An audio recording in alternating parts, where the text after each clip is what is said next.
All right, so here's what the tool would look like on your computer.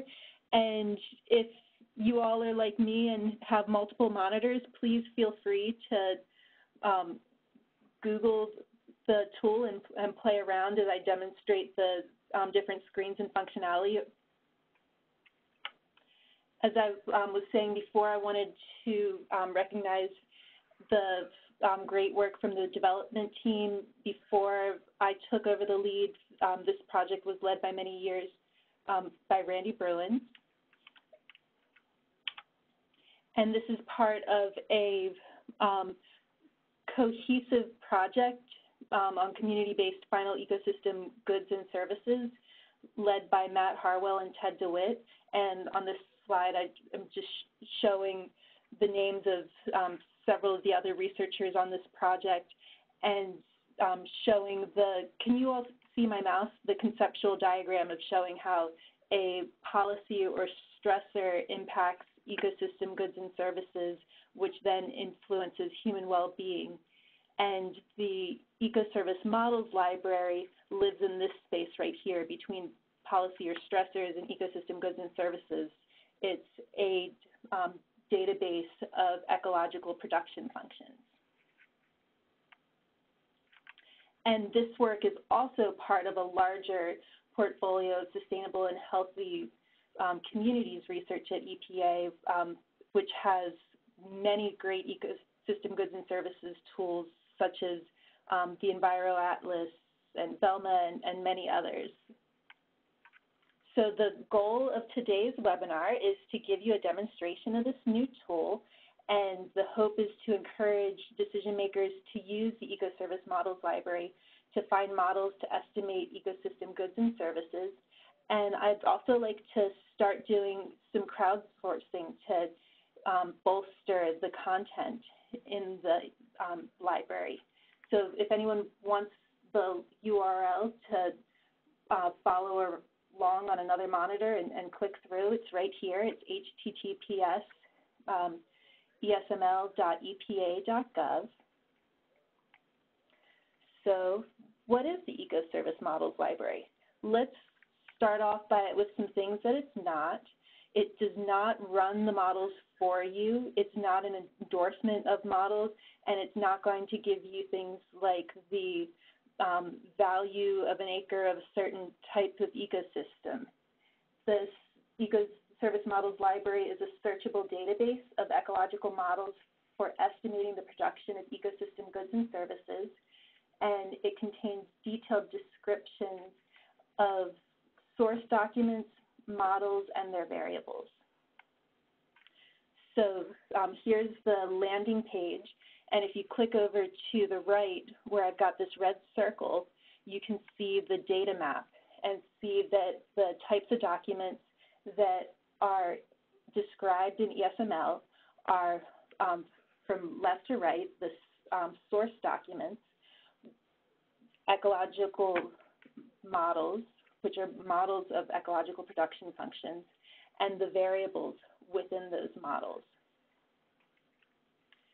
And it's useful to have a library like this where these are all in one place, because information on models of ecosystem goods and services, the production of these, is scattered throughout the literature and government websites, so it's nice to have it in one place so it's easier to find than just straight Googling.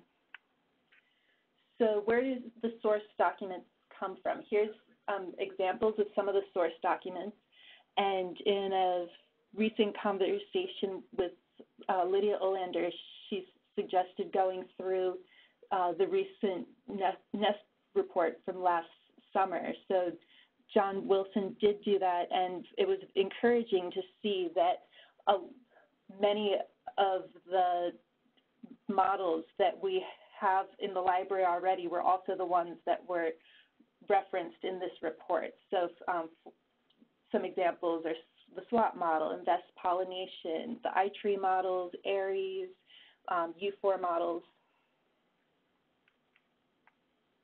And you can find information on the source documents from the home page if you click where the red circle is on Find Source Document Information. And from there, you will get to here, and you can see that there's currently 151 source documents in the library. You can search through them using a text search or predefined filters, which you can do on all of our search pages. And you can also export the data to an Excel spreadsheet, which is something you can also do on all of our pages. So back to our data map. Now we're going to take a look at the ecological models. And a nice feature of the data map is that it is interactive. So you can click to expand the different parts to learn more. So if you wanted to learn more about the locations where these models were conducted, you can then click on that, and each of these will take you to more information that we have saved so that you can get more details. ESML provides, we call it deep descriptions of the models, their structure, and selected instances of their use. So what are desirable attributes of ecological production functions and the models in ESML?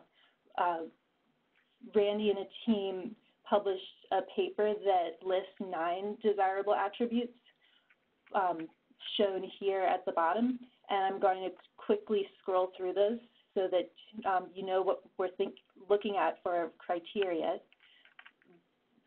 Desirable attributes are to estimate indicators of final ecosystem services, to quantify ecosystem service outcomes, respond to the ecosystem condition,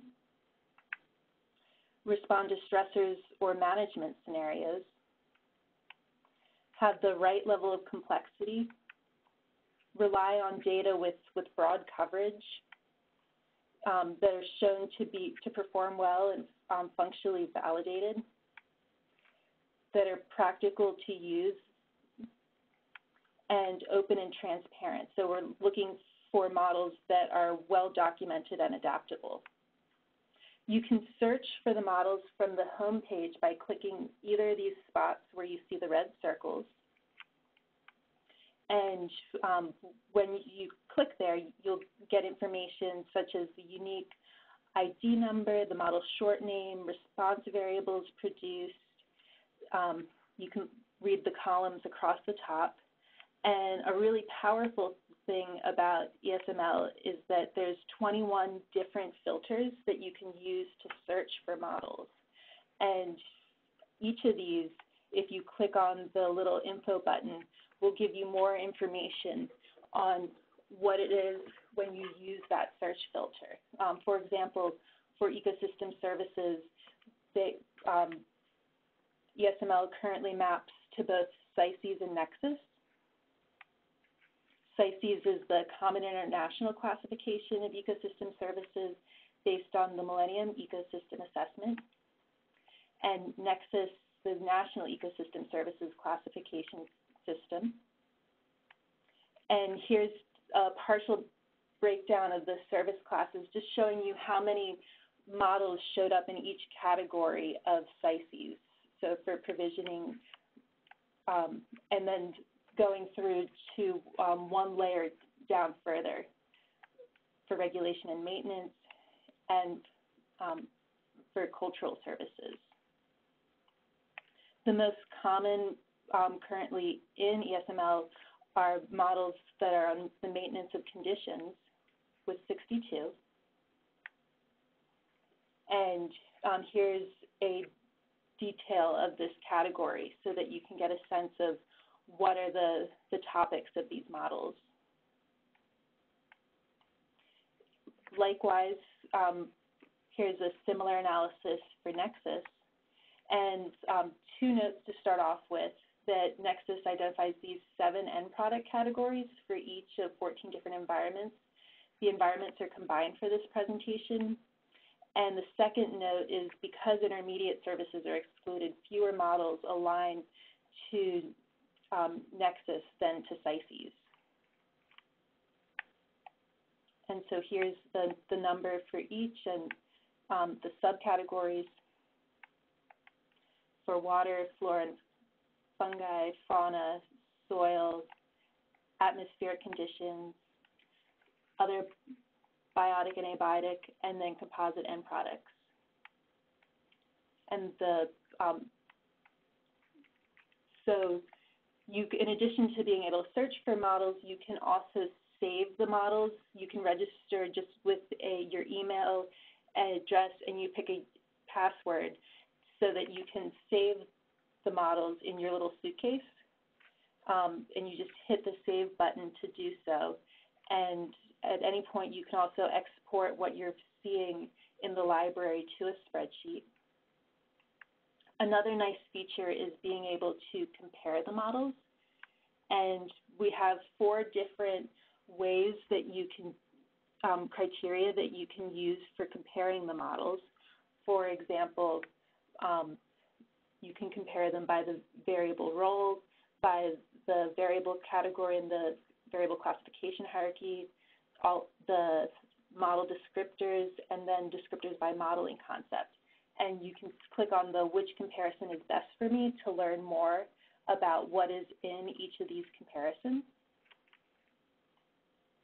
And by variable role, what we mean is it a predictor variable? So the logic runs from left to right.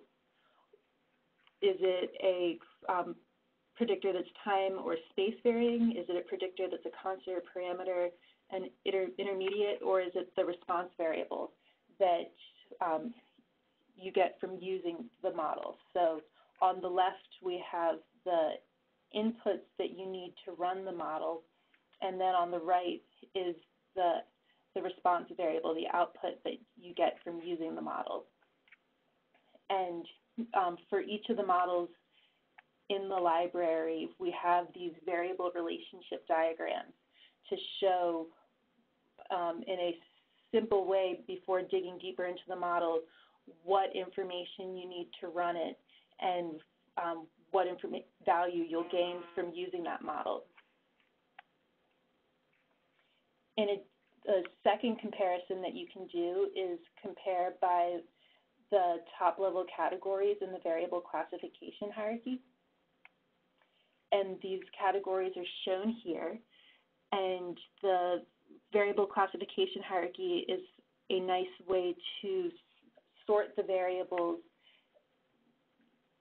by topics that you're interested in so that you can find models based on the types of variables that you would like to have as a response or that you already have as data. And these are just the top level categories, but for many of them it goes up to 4 levels deep as you dig deeper into the hierarchy.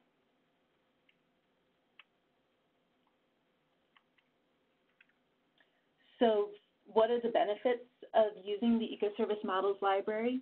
You get the detailed descriptions of source documents of the ecological models. We have 50 plus individual descriptors for each model, and then you also get detailed descriptors of all of the variables, the variable relationship diagrams, and the ability to find, compare, and save descriptions of models for estimating the production of ecosystem goods and services. And I'm going to pull over a screen with the website that's live right now, just so that you can see that what are some of the descriptors that you get. If, as you're going through, there's information, I just randomly picked to look at an invest model on rock lobster from South Africa, but you can get information on the identity and description of the model,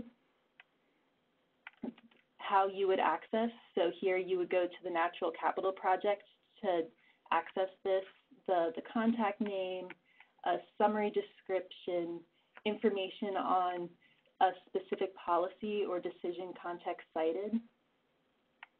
There's also information on relationship to other models or applications. So for this particular one, there's a button that says View EM Runs. So we're going to go back to that in just a moment. And you get information on the relationship to time, so the temporal extent, the spatial extent, the extent of the area that this model was run. I'm just zooming in a bit to make sure that you can see. There's also information on the structure and computational approach and the model checking procedures that were used.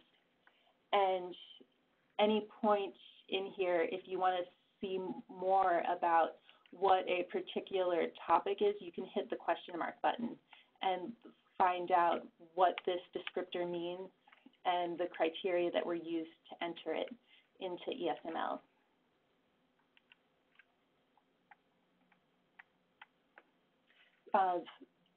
In addition to being mapped to CICES and to Nexus, we also are mapped to the different locations, to the Meow marine ecoregions of the world. That there's a lot of really detailed information on each model to try to help you determine if this is a good model for you to use. And down at the bottom here, we have information on the variables.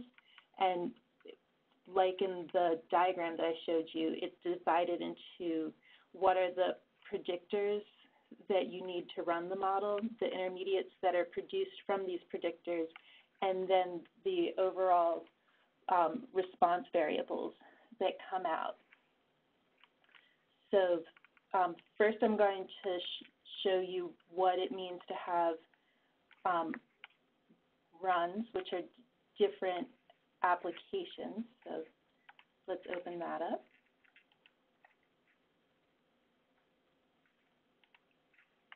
And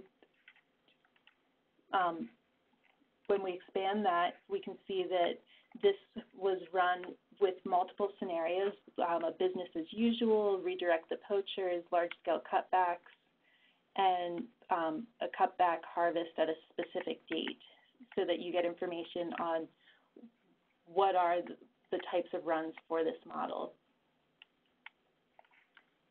And then if you click, so you can, any point where you are in ESML, we always have this export data to spreadsheet button.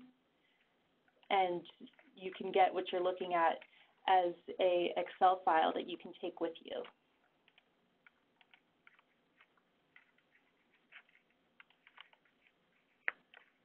So nice feature.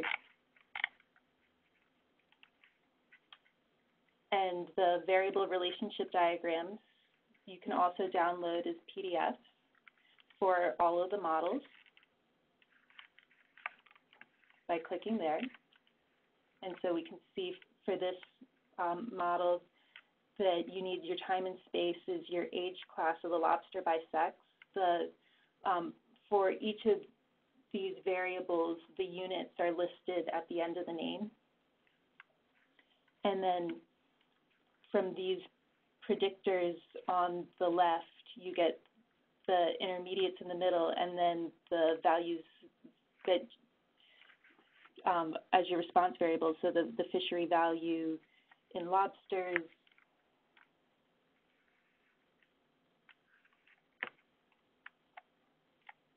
and then if we go back to the bottom to the variables, we can click, you can get information on any individual variable or look at the variable details and see information on what is the symbol, the units. We've got the color coding so that you know what type of variable it is, and information on the data source and how it maps into the variable classification hierarchy.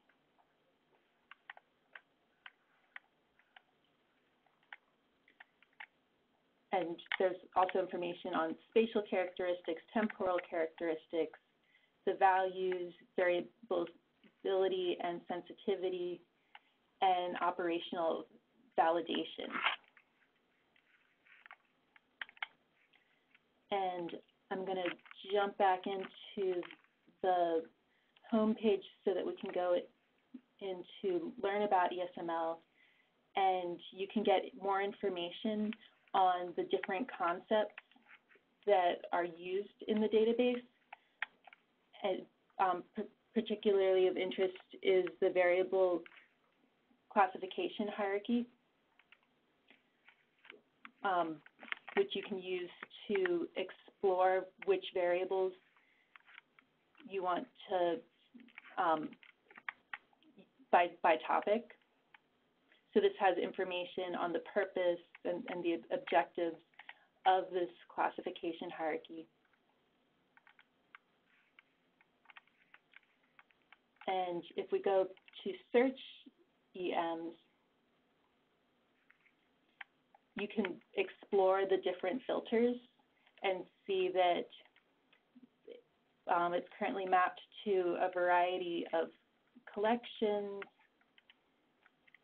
to the environmental subclasses. So a lot of nice ways to see if there's, and then here's the variable classification hierarchy. So you've got multiple levels to search down through to see if you can find a model that meets what you're looking for. So I'm particularly interested in nutrients and nitrogen.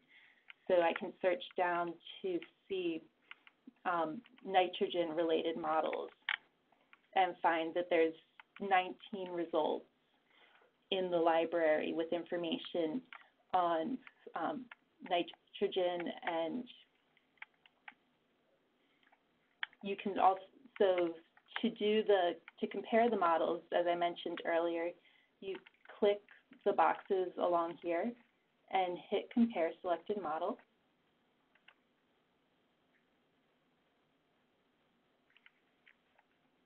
And we'll start off looking by the variable roles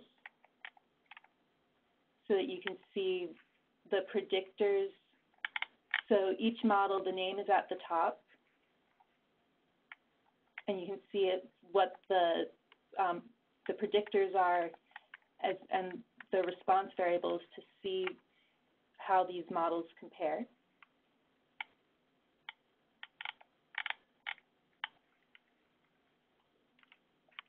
Or you can use the categories in the variable classification hierarchy and see how it maps to these. So none of these have any related to a policy. There are variables related to land surface, as well as ecosystem attributes and the supply of ecosystem goods and services.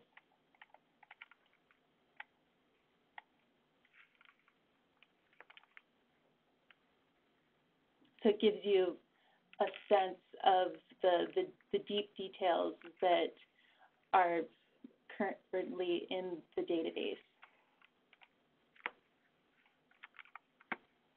And I'm going to go back to the PowerPoint.